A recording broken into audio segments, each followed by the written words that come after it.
یا گلینڈز ہوتے ہیں ان کے اندر چلا جاتا ہے اور وہاں پہ ہائپر سیلیویشن کر دیتا ہے، مطلب یہ تھوک بنانے کی صلاحیت جو ہے نا اس کو زیادہ کر دیتا ہے، جس کی وجہ سے آپ نے اکثر پاگل کتے جو ہوتے ہیں یا جو پاگل جانور ہو جاتا ہے اس کے منہ کے اندر سے رال ٹپکتی ہوئی نظر آتی ہے ہمیں۔ تو اس کی بیسیکلی وجہ یہ ہوتی ہے کہ وہ جو وائرس ہے وہ دماغ میں ملٹیپلیکیٹ ہو کے تو نروز کے ذریعے سلائیوری گلینڈز میں آ جاتا ہے، اور سلائیوری گلینڈز تھوک پیدا کرنے والے جو اعضاء ہوتے ہیں ان میں آ جاتا ہے، اور ان کو ہائپر ایکٹیو کر دیتا ہے۔ مطلب یہ ہوتا ہے کہ ان کی جو ایک نارمل کیپیسٹی ہے کام کرنے کی اس کو بڑھا دیتا ہے، جس کی وجہ سے تھوک نکلنا شروع ہو جاتا ہے۔ یہ ہمارے پاس کیس ہے جی۔ اور اس میں ایک چیز یاد رکھیں کہ ویٹنیرینز کے لیے ہے یہ چیز، اور خاص طور پہ ہینڈلرز کے لیے ہے کہ جب بھی اس طرح کا کیس آئے آپ نے جانور کو ڈائریکٹ کانٹیکٹ نہیں کرنا کبھی بھی، خاص طور پہ جو اس کی رال ہے اس سے ڈائریکٹ کانٹیکٹ نہیں کرنا، اور ویٹنیرین جو اس کو چیک کر رہے ہیں وہ پراپر پی پیز کو فالو کریں، مطلب ڈبل گلوز استعمال کریں جس طرح میں نے پہنے ہوئے ہیں، اس ماسک کا بھی استعمال کریں، اور ایک میرے پاس گوگل ہے، اس گوگل کے ساتھ اس جانور کو آپ نے چیک کرنا ہے، اور آپ کے پاس پراپر ایپرن ہونا چاہیے جس سے آپ اس جانور کو چیک کریں۔ دوسری بات یہ ہے کہ ہمارے پاس اکثر سوال آتا ہے لوگوں کی طرف سے،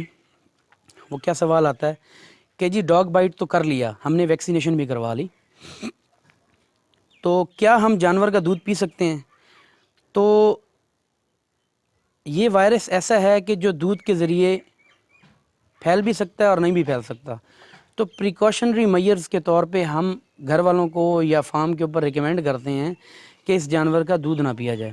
دوسرا سوال پیدا ہوتا ہے کہ جی ہمارے جانور پاگل ہو گیا ہے تو کیا ہم اس کو کھا سکتے ہیں؟ تو آپ کو ایسے جانور کے گوشت کھانے کی بھی پرمیشن نہیں ہے، آپ نہیں کھا سکتے۔ خاص طور پہ جو اس کے ہینڈلرز ہیں، جو گھر والے ہیں، جو اس جانور کی دیکھ بھال کر رہے ہیں، ان کو آپ ریکمینڈ کروائیں کہ آپ ریبیز کا شاٹ لازمی لگوائیں۔ ایسے جانور کو ڈمپ کرنے کے بعد گھر والوں کو ریکمینڈ کریں کہ جن جن لوگوں کا کانٹیکٹ ہوا ہے اس جانور کے ساتھ یا باولے پن کا جو شکار ہے جانور، اس کو لازمی طور پہ ویکسینیشن لازمی کروائیں، اور پراپر شاٹ جتنے شاٹ لگتے ہیں وہ لازمی کروائیں، اور سال کے بعد اینول بوسٹر بھی لازمی کروائیں۔ ٹھیک ہے جی، تو ابھی چلتے ہیں جانور کی طرف، میں اس کی علامات آپ کو دکھا دیتا ہوں۔ علامات کے اندر سب سے پہلے جانور کے منہ سے رال ٹپکے گی، اور جانور کے جو دانت ہوں گے، نیچے والے جو دانت ہوتے ہیں وہ ہمیشہ باہر کی طرف جانور نکال کے رکھے گا، رال ٹپکے گی اور دانت باہر نکال کے رکھے گا۔ تیسری بات یہ ہے کہ جانور خود ساختہ آوازیں نکالے گا، جس طرح مثال کے طور پہ اگر ایک جو بچہ ہے وہ اپنی ماں کا دودھ نہیں پیے گا، اگر کوئی جانور ہے اس کا بچہ ہے اور اس کو اگر آپ ٹائم کے اوپر دودھ نہ دے تو جس طرح کی وہ آوازیں نکالتا ہے نا، اس طرح کی یہ آوازیں نکالے گا اور بار بار نکالے گا۔ چوتھی بات یہ ہے کہ جب آپ ایسے جانور کو کوئی چیز فیڈ کروانے کی کوشش کریں گے، پلانے کی کوشش کریں گے، تو چونکہ یہ چیزوں کو نگل نہیں سکتا تو اس وجہ سے یہ اس چیز سے یا تو ڈرے گا یا پھر اس چیز کو منہ میں لینے کے بعد فوراً باہر کی طرف نکال دے گا،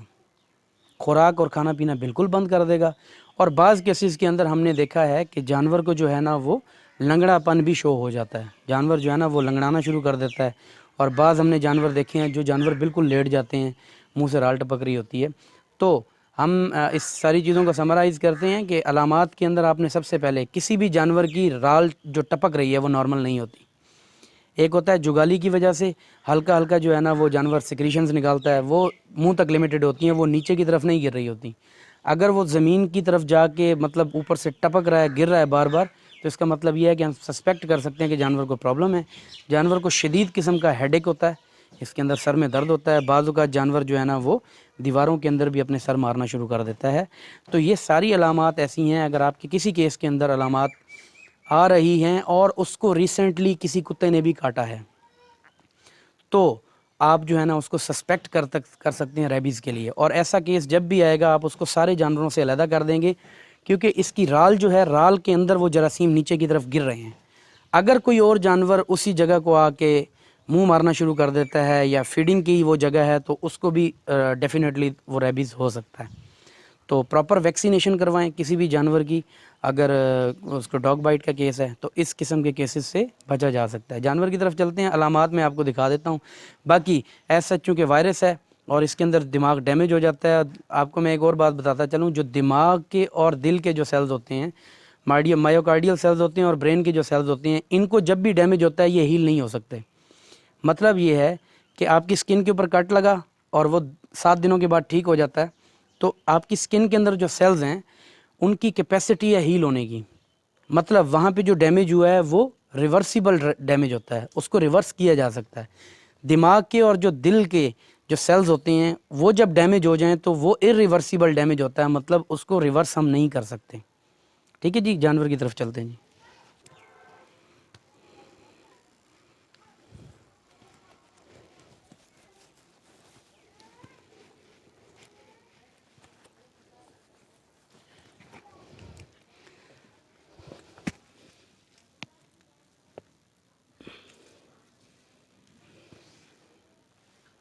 یہ دیکھیں جی، یہ جانور کی جو ہے نا وہ رال ٹپک رہی ہے،